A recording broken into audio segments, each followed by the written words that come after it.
अस्सलाम वालेकुम, आप देख रहे हैं पाकिस्तान एट 7 और मैं हूं नाजिया अशर। हमारे आज के प्रोग्राम की टॉप स्टोरीज ये हैं। पार्लियामेंट के मुश्तरका इजलास में हुकूमत और अपोजिशन के एक दूसरे पर गद्दारी के इल्जामात, कौमी इत्तेहाद की तमाम तर कोशिशों पर पानी फिर गया। इमरान खान का ऐलान हुकूमत के लिए वबाले जान, 30 अक्टूबर को इस्लामाबाद बंद करके दिखाएंगे और इस बार वजीर आजम का इस्तीफा लिए बगैर वापस नहीं जाएंगे।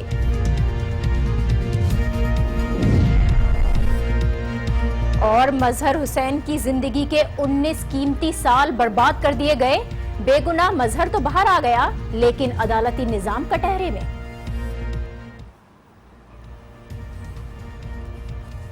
पार्लियामान का तकद्दुस, इखलाकियात, तहजीब और इस जैसे दीगर इक़दार आज पार्लियामेंट के मुश्तरका इजलास में बालाए ताक रख दिए गए और ऐवान में ऐसे ऐसे इल्जाम लगे, ऐसी ऐसी बातें की गई जिसका तसव्वुर भी नहीं किया जा सकता कि वो फोरम जिस पर सब इत्तेहाद का मुजाहिरा करने गए थे, वहां हुकूमत और अपोजिशन दोनों ही एक दूसरे पर इल्जामात लगाती रही। गड़े मुर्दे उखाड़े गए, तमाम अराकीन ने आस्तीनें चढ़ा ली और वो ये भूल गए कि वो पार्लियामेंट के मुश्तरका इजलास में शरीक हैं और इस इजलास में शरीक हैं जो दरअसल मसला कश्मीर और भारतीय जारहियत पर इत्तेहाद दिखाने के लिए बुलाया गया है। ये तमाम तर कहानी कुलभूषण यादव के मामले से शुरू हुई, जिसका जिक्र पीपल्स पार्टी के एतजाज अहसन ने किया और ये शिकवा किया कि क्यों वजीर आजम उसका नाम नहीं लेते।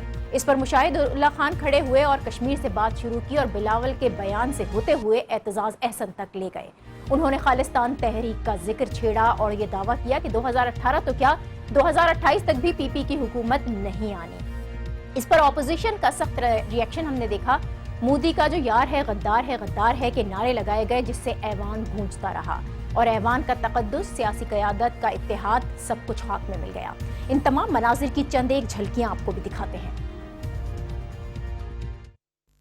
भारत की मौजूदा जारहाना उसकी जानिब से दरअंदाजियों की बात आप करते हो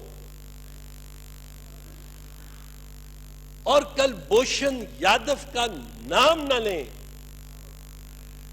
आज तक वजीर आजम पाकिस्तान की जबान से मुझे कुलभूषण यादव का नाम सुनाई नहीं दिया।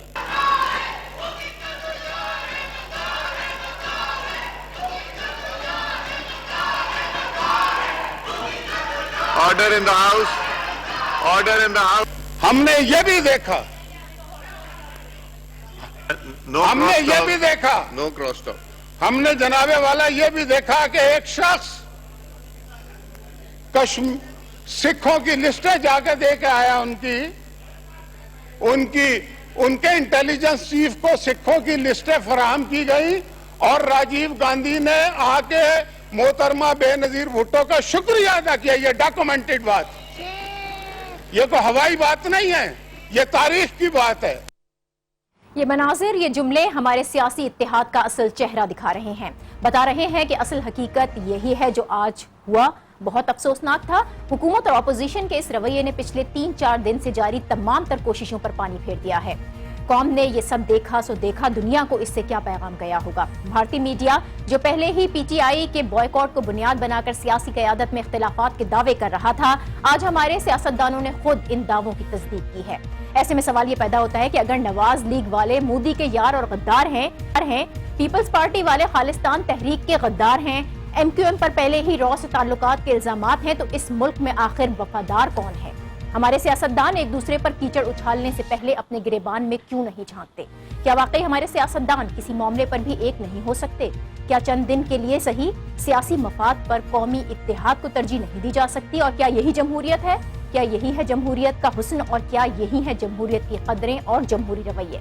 ये तमाम तर सवालात वो हैं जो आज पार्लियामेंट में सियासी क़यादत के रवैयों के बाद से उठ रहे हैं।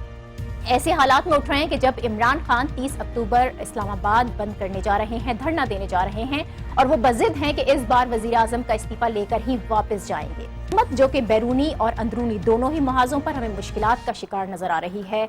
इस तमाम तर सूरत हाल पर पहले सेगमेंट में हम बात करेंगे, लेकिन पहले एक ब्रेक। देखते रहिए Pakistan at 7। Welcome back. Parliament का मुश्तरका इजलास, हुकूमत और अपोजिशन के एक दूसरे पर लगने वाले संगीन इल्जामात, और क्या यही हमारा कौमी इत्तेहाद है, यही जमहूरियत है? इसी पर हम बात करेंगे। सीनियर सहाफ़ी سلیم بخاری صاحب ہمیں جوائن کر رہے ہیں. بہت شکریہ سلیم بخاری صاحب آپ کا.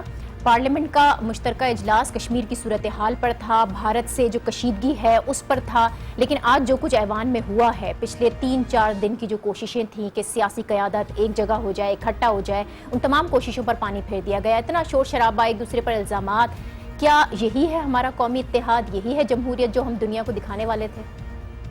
یہ بہت ہی بدقسمتی کی بات ہے اور بہت ہی تکلیف دہ بات ہے جس کی طرف آپ نے اشارہ کیا ہے, اور مجھے خوشی ہے اس بات کی کہ آپ نے اس کو ایک انتہائی اہمیت کا ایشو سمجھ کے اور اس کے اوپر مجھے بات کرنے کے لیے کہا ہے. یہ بہت تکلیف دہ بات ہے. میں چونکہ یونائٹڈ نیشن میں گیا تھا پرائم منسٹر صاحب کی کوریج کے لیے.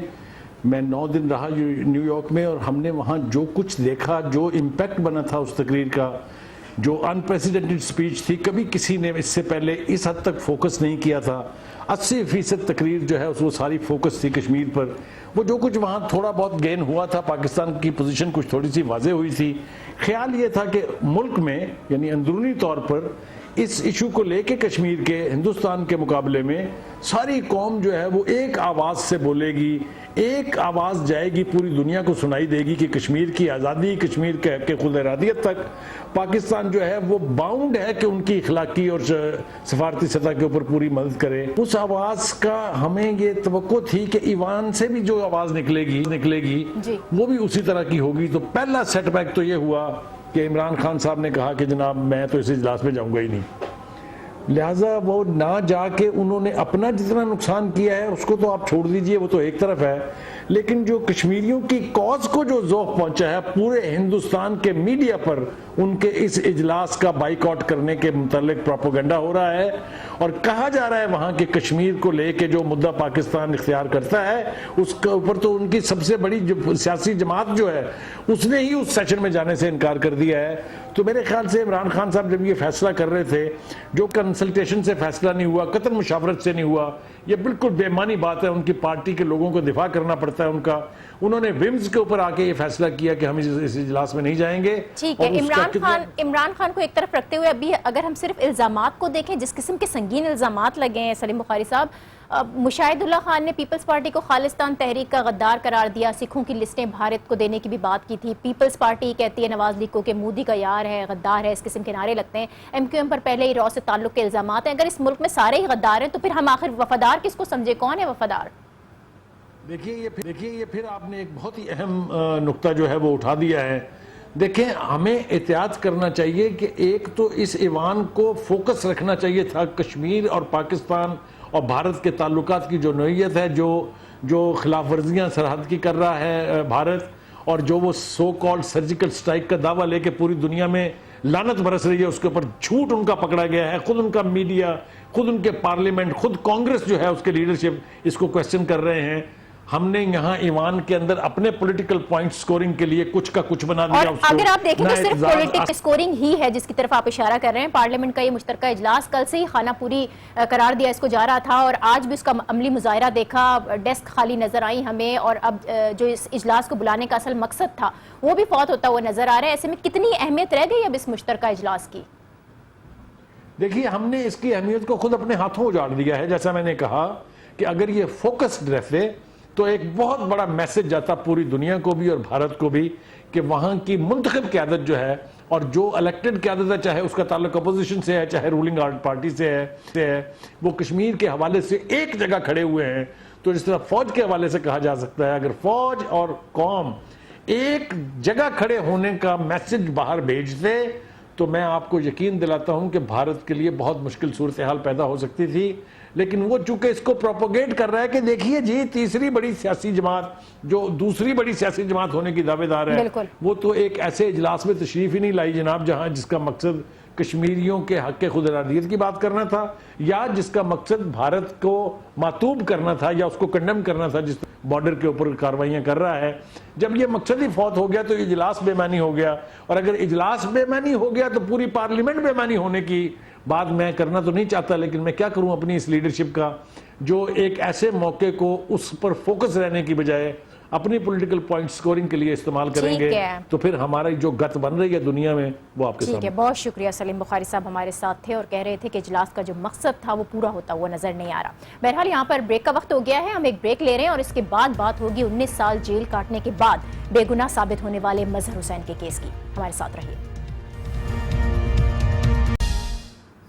Welcome back.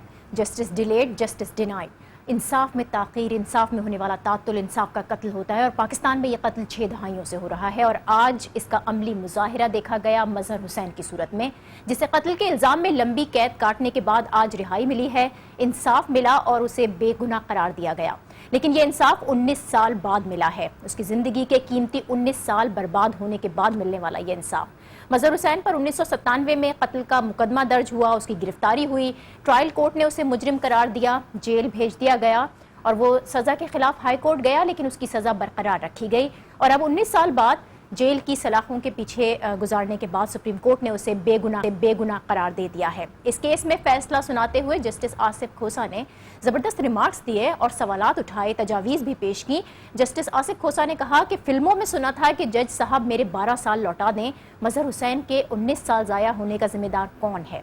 निज़ाम अदल सच के बगैर नहीं चल सकता और सबसे पहले जो झूठी गवाही देने वाले हैं उनके खिलाफ कार्रवाई होनी चाहिए। जजेस को भी हकाइक का जायजा लेकर फैसला करना चाहिए। ये केस हमारे अदालती निज़ाम पर उठने वाले सवालात और ये अपनी तर्ज का वाहिद केस नहीं है, क्योंकि एक अंदाजे के मुताबिक अब भी पाकिस्तान की जेलों में कैद 50 से 75 हज़ार मुल्ज़िमान अपनी पेशियों के मुंतज़िर हैं, अदालतों में केस लगने का इंतज़ार कर रहे हैं और इनमें से बहुत से ऐसे हैं जो कई बरसों तक कैद भी रहे हैं और हमारा निज़ाम कानून में जो खराबियाँ हैं उसकी वजह से वो केसेस अब तक सॉल्व नहीं हो पा रहे हैं। इंसाफ में तातुल की आखिर वजह क्या है, इसी पर हम बात करेंगे। मारूफ वकील खालिद रांझा साहब हमारे साथ टेलीफोन लाइन पर हैं। बहुत शुक्रिया खालिद रांझा साहब आपका। एक इंसान की ज़िंदगी के 19 कीमती साल ज़ाया हो गए, जेल काटी उसने, पूरी ज़िंदगी ख़त्म हो गई और अब बेगुनाह वो साबित हो जाता है। क्या ये इंसाफ है? किस किस्म का इंसाफ है ये? इसका जो आगाज होता है वो होता है झूठे पर्चे से। मैंने आज तक जिंदगी में कोई सच्चा पर्चा नहीं देखा। कभी तारीख गलत होती है, कभी वकूआ गलत होता है, कभी हथियार गलत होते हैं, कभी गवाह गलत होते हैं। तो लिहाजा जो तफ्तीश है उसके मराहल भी कानून कहता है तफ्तीश मुकम्मल कर 14 दिन के अंदर। फिर जब मर्डर केस है तो उसकी जो ट्रायल है वो 3 दिन में होनी चाहिए थी, यहाँ 4-4 साल लगते हैं ट्रायल में, फिर 8-10 से लग जाते हैं हाई कोर्ट में और इतने साल लग जाते हैं सुप्रीम कोर्ट में। हमारे सिस्टम में खराबी है कि सिस्टम में डिले इन बिल्ट है और आज जैसे यहाँ नहीं हिंदुस्तान में भी वहाँ कहते हैं 130 साल चाहिए हिंदुस्तान में मुकदमात को अपडेट करने के लिए। हम भी उनसे पीछे नहीं है। यहाँ पे जो डिले है उसकी जो वजूहात है वो बेशुमार है। एक तो बुकला हो सकते हैं, साइल खुद होते हैं, अदालतें भी होती है। तो इसका एक तरीका बरतानिया में निकला था, उनकी रिपोर्ट थी 2004 में और उन्होंने एक लाइन रिपोर्ट दी कमीशन ने कि transfer litigation from litigant to the court, कि पहले साल के आगाज में ही जज साहब बताते हैं ये फैसले तुमने साल में करने हैं और वो जज साहब उसको करें। हमारे यहाँ कानून तो कहता है कि समात जो है ये 30 दिन के अंदर होगी, लेकिन कभी कोई सुने अभी 30 दिन में समात हो, अपील का फैसला 30 दिन में होगा, कभी हुआ था। तो सुप्रीम कोर्ट ने कहा कि 90 दिन के अंदर फैसला करेंगे ये कंपनी मैटर्स में, कभी हुआ है ऐसा फैसला। तो मैं समझता हूँ कि असल बात यह है कि it needs to be addressed, लेकिन मैं नहीं चाहता कि justice hurried is justice buried also. Mechanism होना चाहिए कि justice hurried should not be justice buried, लेकिन इंसाफ के तकाजे पूरने के लिए हमारे यहाँ। साहब मैं ये कहना चाह रही थी कि आपने बड़े अच्छे तरीके से बयान किया कि किस तरह से ये जो तातुल है ये आता है, लेकिन हमारी इस पर बहस भी बहुत होती है। इस किस्म के जो केसेस हैं बेशुमार सामने आते हैं, मीडिया पर भी आते हैं, उन पर बहस की जाती है, बात की जाती है, लेकिन वो जो जुडिशल रिफॉर्म्स की जिनकी हम बात करते हैं वो प्रोसेस स्टार्ट क्यों नहीं होता? इसमें मैं देखना, जब ये आज ये सुप्रीम कोर्ट ने फैसला दिया कि जी इस्लामाबाद हाई कोर्ट के चीफ जस्टिस और जजेस ये कोताहियां की हैं अपॉइंटमेंट्स में, ये तो कह दिया कोताहियां की है, ये भी कह दिया इनको रिमूव कर दो, लेकिन जिन्होंने अपॉइंट किया उनके खिलाफ कार्रवाई की है। जी। तो हम हमारी सिस्टम ऑफ है ना जी अपना जो इम्प्लीमेंटेशन वो कमजोर है। बहुत शुक्रिया। हमारा सिस्टम की खराबियां, उस पर थे खालिद रांझा साहब।